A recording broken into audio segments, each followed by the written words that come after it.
Khulna medical college হাসপাতালে অগ্নিকাণ্ডের ঘটনায় আইসিইউ থেকে রোগী সরানোর সময় এক নারীর মৃত্যু হয়েছে।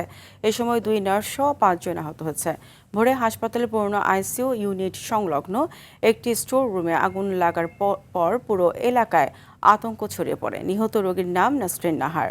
তিনি খুলনার কয়রা উপজেলার বাসিন্দা। ফায়ার সার্ভিস ও হাসপাতাল কর্তৃপক্ষ জানায়, ভোর 5:30টার দিকে হাসপাতালের 4তলা ভবনের 3য় তলায় পুরনো আইসিইউ ইউনিটের পাশের একটি স্টোর রুমে আগুনের সূত্রপাত হয়। পরে তা দ্রুত ছড়িয়ে পড়ে।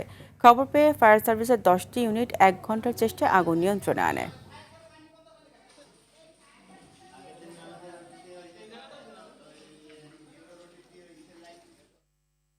দর্শক, খুলনা মেডিকেল কলেজ হাসপাতালের আগুনের আরও খবর জানাতে সেখান থেকে সরাসরি যুক্ত হচ্ছেন সহকর্মী SM মনিরুজ্জামান। মনিরুজ্জামান, আগুন নিয়ন্ত্রণে আসার পর রোগীদের মধ্যে স্বস্তি ফিরে এসেছে কিনা জানাবেন। এছাড়া আমরা যতটুকু জানতে পেরেছি, হাসপাতালে আগুন লাগার খবর পেয়ে স্বাস্থ্যমন্ত্রী সরদার মোহাম্মদ সাখাওয়াত হোসেন পরিদর্শনে যাচ্ছেন। তিনি পৌঁছেছেন কিনা?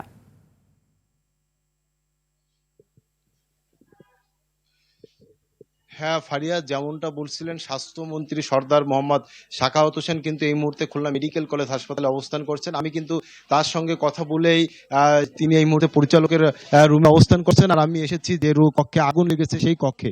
আপনি দেখতে পাচ্ছেন যে আইসিইউর ঠিক পাশের এই রুমটাতেই কিন্তু এটি একটি স্টোর রুম। এখানে কিন্তু এই এসির বিভিন্ন সরঞ্জামাদি সহ বিভিন্ন প্রকারের সরঞ্জামাদি এই স্টোর রুমে ছিল, এবং এই রুমে থেকেই কিন্তু প্রথম আগুনের সূত্রপাত হয়েছিল। দেখতে পাচ্ছেন যে বিভিন্ন বেড সহ বিভিন্ন সরঞ্জামাদি এই স্টোর রুমে রয়েছে। এখানেই কিন্তু আগুনের সূত্রপাত হয় বলে কর্তৃপক্ষ জানিয়েছে। তবে আপনাকে জানিয়ে রাখি যে এই স্টোর রুম থেকে আগুনের সূত্রপাত হলেও পাশে কিন্তু রয়েছে অপারেশন থিয়েটার।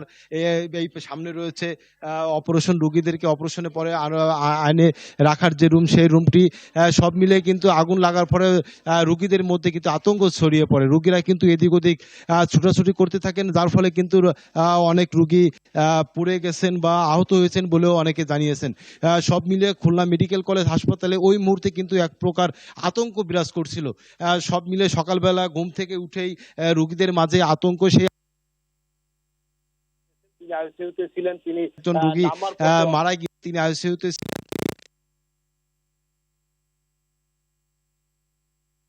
তিনি অসুস্থ ছিলেন। তবে আপনাকে জানিয়ে রাখি, মনিরুজ্জামান, আপনাকে ধন্যবাদ।